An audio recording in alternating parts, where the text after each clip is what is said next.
Hey, Divine Ones. I want to come and do another live video for you today. And before we do that, I just want to take a quick moment and say thank you for all of the birthday wishes and comments and messages and posts that you all gave me yesterday.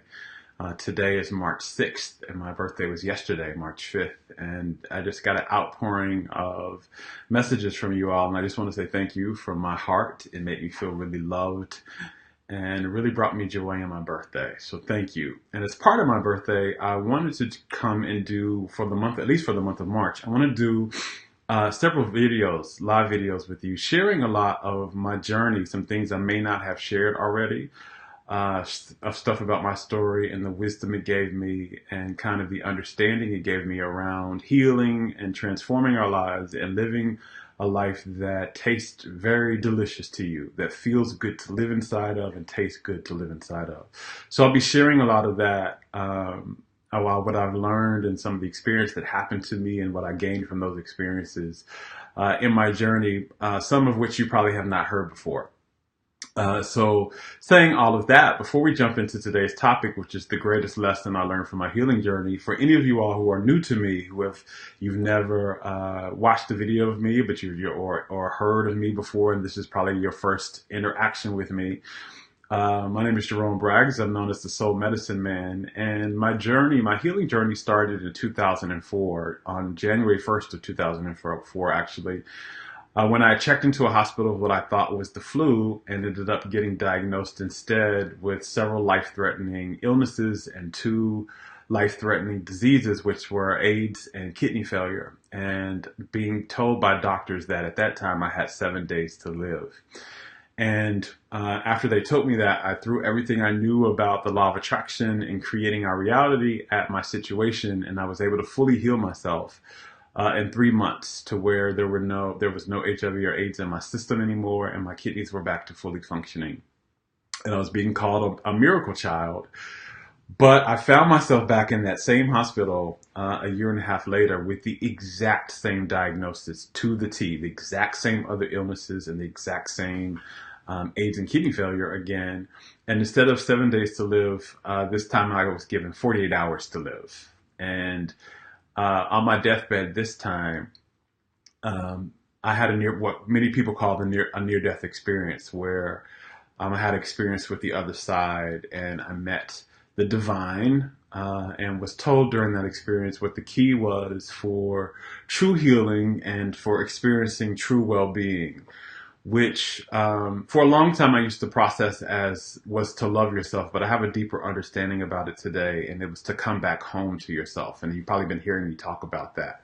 But it's basically about coming back home to yourself, that was the key to really healing my body and really creating a life that I love to live in, and a life that worked really well. After that near-death experience started, a multi-year kind of awakening journey for me, where I learned what the process of coming back home to ourselves really is, and why it's so important. And that whole process and me doing that whole practice really, again, healed my body and deeply transformed my life into something utterly beyond what I could have imagined at that time, and utterly delicious to me to live inside of today. So I want to share with you what the greatest lesson was that I learned in that journey after my near-death experience. Really about, that was really the greatest thing that I learned, that actually had the deepest impact on not just the healing of my body, but the transformation of my life, the transformation of my relationships, my finances, my level of peace and enjoyment in my life, my level of the freedom I felt in my life. My entire life experience really hinged upon this one lesson. And what that is the greatest lesson that I learned about it was that everything in our lives, that true well-being in our lives, like the functioning of our lives, how well our lives work, and how well our bodies work, like the wellness of our bodies. So the well-being of our lives and the wellness of our bodies hinge upon one thing, and that is how well we are in synergy and in alignment with ourself. And what I mean by that is there's two aspects of ourselves. There's this part of ourselves that we know is like the flesh and bone bodies, as the human part of ourselves. And then there's the soul part of ourselves, the non-physical aspect. And we call it many things. I've called it several things. You'll hear me call it the soul. You'll also hear me call it the higher self. But you may call it the inner being. You may call it your God self. You may call it, whatever you want to call it. But there's two aspects of us. There's this human part of us who is having this human experience that has a body. And then there's the larger aspect of us. It's the eternal aspect of us. It's the part that you can't see unless you have, some of us can see, like one of my intuitive gifts is to be able to see some parts of that in other people. But unless you have like those parts of your intuitive gifts open, you can't really see that on a regular basis. It's a part of you can't really see. It's not physical. Right. And so it's in the non-physical dimension. It's in the realm of spirit. And that part of you is the biggest part of you. It's the part of you that does not die. It's the part of you that doesn't have a death cycle. It's the part of you that lives, that's the higher vibrational part, which is why we call it the higher self. It's because the vibrational frequency of it is much higher than the frequency and vibration that we hold when we're human. And so this part of us is the eternal part of us. It's the part of us that is one with all that is one with all of the universe, is one with what we call God. It's the God part of us. And it's the part of us that, never forgets that. It never forgets who we really are. It never forgets our worthiness. It never forgets how loved and lovable we are. It never forgets who we are, and it holds the memory of who we are, and it holds the feeling of who we are eternally, and all throughout the course of our lives, right? And what I learned along my journey is not just how real that is, like that's actually a truth. This isn't a philosophy. This isn't a theology. This is actually a true part of our being. And that was part of what I encountered and what I saw when I had my near-death experience. I saw the fullness of me, and I had a conversation with that part of me. I had a conversation with my soul, right? And I saw it and I felt it. I felt how it felt. And so I not just learned that it's actually a real thing, but through the years passing, I learned what's the key to the well functioning of our lives and the health of our bodies is if we can get in synergy and live in a way that we are in alignment with that. And what I mean by alignment and being in a synergy with our higher self is if we can think about ourselves and if we can feel about ourselves like the higher self thinks and feels about us. And if we can live a life, if our lifestyle is such a way that our life supports and affirms the truth of ourselves as well. And if we're not doing that, and if we're not in alignment, and if we're not in synergy with ourselves, then that's when dysfunction starts to arise. The more out of sync we are with ourselves, the more out of alignment we are with this aspect of ourselves, right? The more we start to think about ourselves and hold beliefs about ourselves and the world around us that are in opposition to how that aspect of us thinks about ourselves in the world. The more we start to feel about ourselves in ways that are in opposition, right? If we start to feel shame about ourselves, or we start to feel we're holding a lot of resentment, or we're holding a lot of fear and worry about things. If we start to feel about ourselves like we don't matter, or that we're not attractive, or we're not enough, or we're not worthy in some way. Or if we start to live lifestyles that make us feel in bondage, that we're like not free, and that we don't have a sense of peace, then we're literally living out of alignment with ourselves. And it's what I call we leave ourselves, right? And that is literally the cause of that is the foundational root cause of all dysfunction in our lives. It is the foundational root cause of where all illnesses show up in our lives, because all illnesses is literally a wake-up call to say we've been outside of ourselves for too long. We've been outside of alignment with ourselves for too long. And so that was like a big lesson the biggest lesson was that the reason why the illnesses in my body had arisen And the reason why my life was so, just didn't feel good before that. It just was not, I wasn't happy. I felt imprisoned by my life. I was afraid. I had a lot of fear around being my true self, around whether or not my life was going to work out for me. And the reason why and my life was in chaos. It was just in chaos. Even though from the outside, an outsider looking into my life might have looked in and said, "Oh, well, you've got a good job. You're making, nice amount of money." But I hated my job.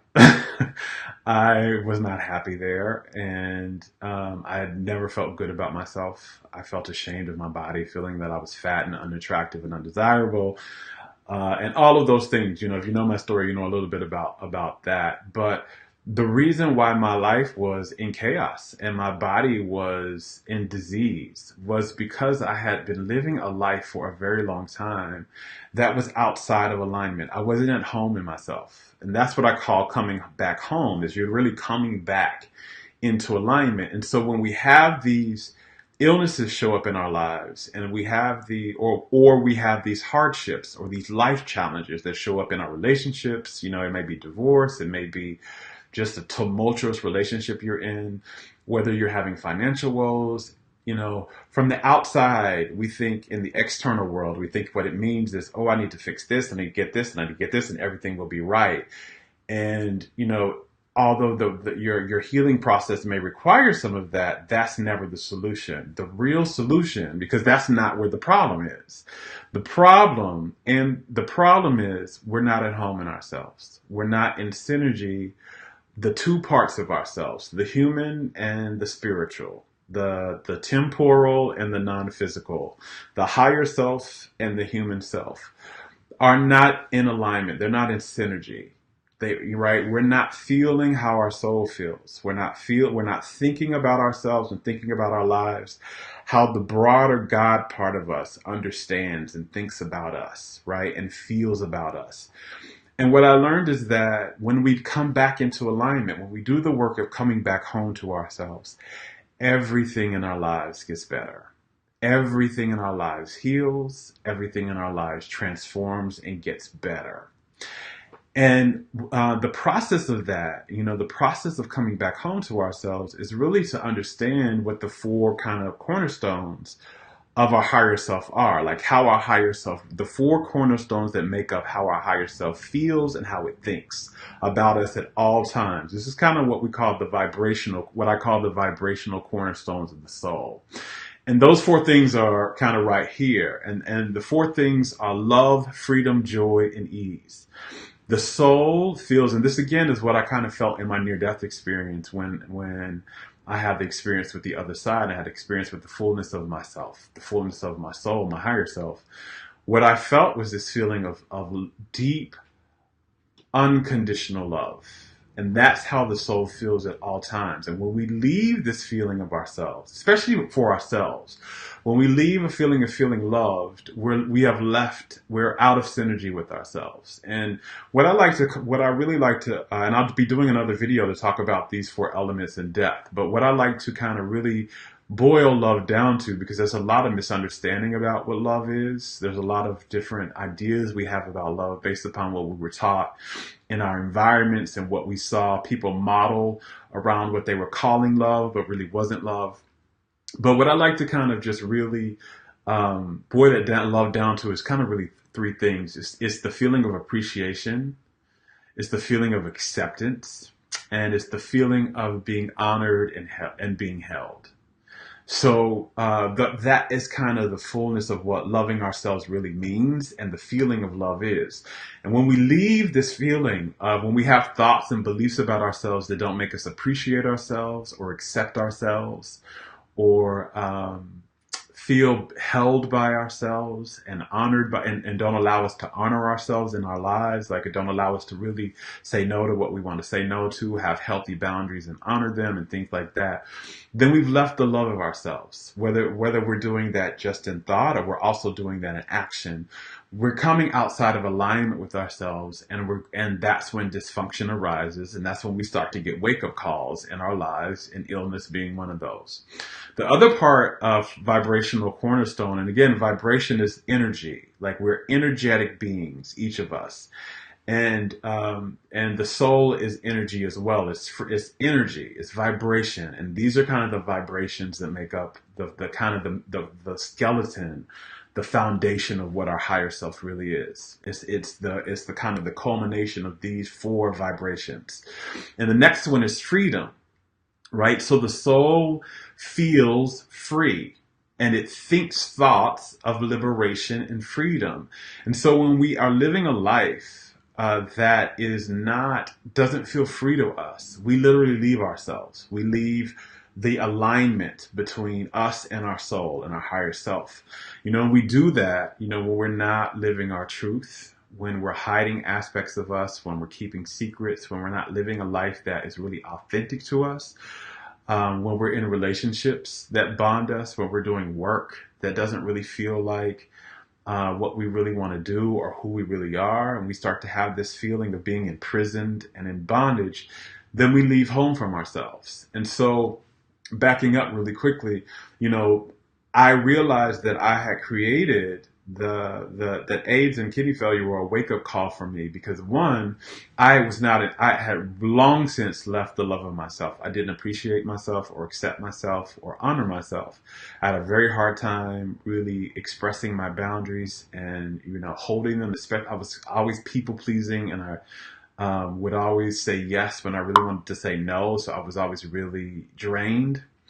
And I felt ashamed. I had a lot of shame in my energy and in my belief systems back then. I felt like there was something wrong with me, primarily with my body. I felt like I was, too fat, and being too fat meant I was unlovable, and I wasn't attractive and undesirable, and I felt really ashamed of my body back then. I also was ashamed of my sexuality, being same gender loving. I kind of hid that and felt like, I was taught as a kid that in the church systems that I grew up in, that there was something wrong with me for being attracted to the same gender. So I wasn't at home with that. I just didn't feel the same way about myself like the higher self felt about me. And I didn't have a sense of freedom either, because I was not living my truth. Because I had felt like something was wrong with me for being attracted to the same gender, I hid that truth. In public, I tried to portray as if I was a heterosexual man.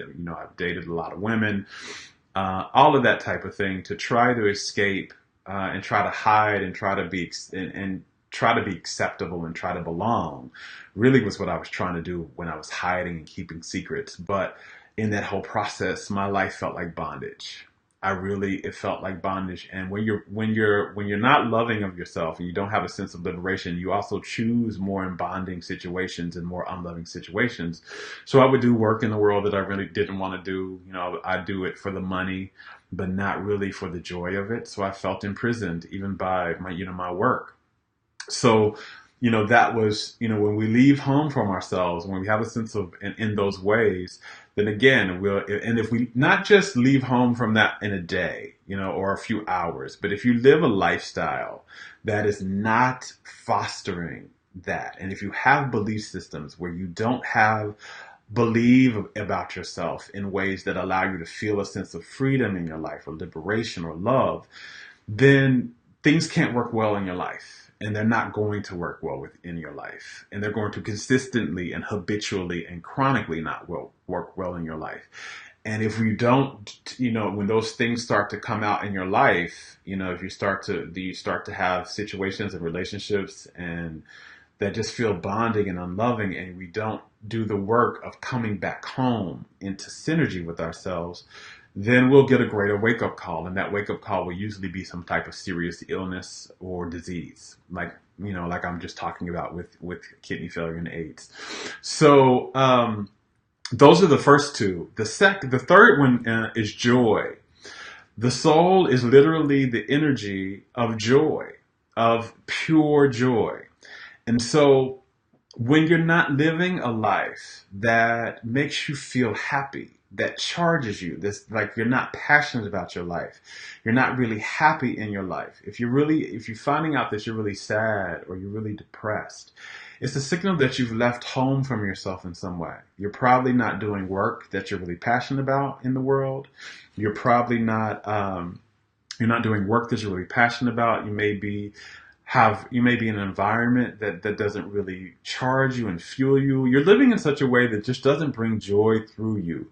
And you're also thinking and believing about yourself in a way that is stealing your joy. And so you have to live in ways to reconnect from that. And again, that's what I say, coming back home. You're coming back home to the truth of who you really are and to the cornerstones, the very elements of your higher self. And so joy is another part of that. And then the last one is ease. The soul feels ease and it thinks thoughts of ease and it has beliefs about you that make you feel more at ease. And so when we're not at ease, when our lives are not at peace, when there's a lot of conflict and overwhelm, there's stress, that is a definite signal that we are out of alignment with ourselves and that we've got to come back home. And that these four things are not just the cornerstones of the soul, but they're also medicines of the soul. You've heard me, talk about soul medicines, and these are the soul medicines. And again, I'll be doing another video later to go in depth about these four things and why they're medicines.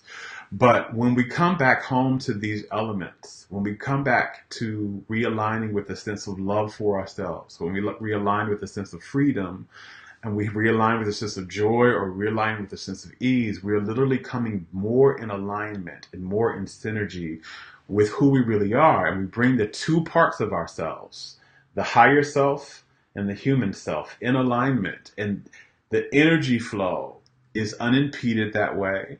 Our lives work well and our dreams manifest more easily and more efficiently and faster.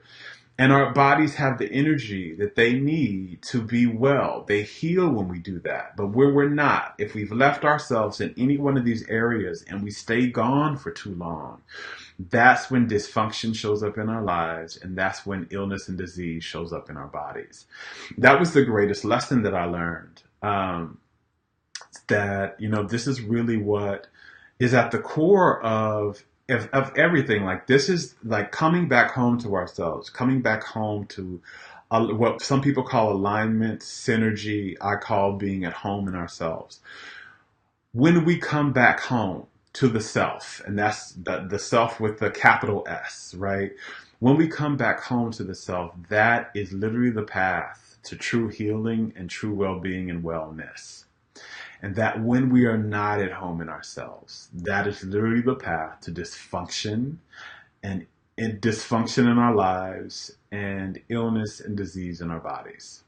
And again, we don't necessarily leave ourselves on purpose. Like, nobody would say, this isn't about fault, because nobody would say consciously or intentionally, I don't want to be at home in myself. I want the pain and I want the struggle and I want the illness. That's not what we consciously say. We just get trained. We get trained in very many, and through our environments, through our families, through the institutions we grew up in as children. We get trained into believing certain things about ourselves. We get trained into approaching our lives in certain ways and adopting certain behaviors that make us live outside of these four elements, right? That make us kind of live lives that don't feel free, that make us approach ourselves and approach our lives not from a sense of love, but from a sense of shame or a sense of criticism and judgment. We disconnect from our sense of joy in order to either try to make money or make a living or get accolades so that we can be sensed as important or belong or be accepted by others. And, and our cultures today really don't value ease. We're really taught kind of overwhelm and stress. And so we've left ourselves in our belief systems and in our lifestyles, and our lives just aren't working. Our lives aren't delicious. And in order for our lives to be really delicious, to taste really good to us and to feel really good to us, we've got to do the work, the healing and transformative work of coming back home to ourselves, because that is literally, I believe this, at the very core of my being, I believe that is the solution to all of our problems. It is the solution to anything that's happening in your life. It's the solution to anything that's happening in your body, that you've got to come back home. You've got to come back in alignment and in synergy with yourself. You've got to bring your consciousness. You've got to bring your vibration, meaning your energy, and you've got to bring your lifestyle back in synergy with your higher self, back in synergy with these four cornerstones. If you can do that, bring your consciousness, your vibration, and your lifestyle back in alignment with love, freedom, the feelings or the energy of love, freedom, joy, and ease, then all will be well in your life and your body, and all will be coming. Everything that you've been dreaming about, everything that you've been trying to manifest so hard, that the reason why they weren't manifesting is because you weren't in the energy that allowed those things to manifest. And this is the key to all of that. So I just wanted to share with that for a bit today with you all, that what I learned was the biggest lesson that I learned along my healing journey was that really everything is the key to true healing and true well-being and wellness is to come back home to the self, to alignment with the self. And the reason for all of our dysfunctions and illnesses and challenges and hardships is that we're out of alignment with ourselves in some way. We're not home in ourselves. We've left home from ourselves in some way. And the solution is to just to come back home. Come back home. It's very simple. The practice is not always easy, but the process is actually very simple. So I wanted to share that with you all. I'll see you next time as I share something else from my journey, but I hope this all helps you understand a bit about who you really are.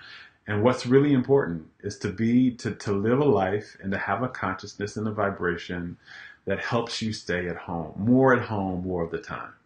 Till next time, much love. Be home, be happy, be well.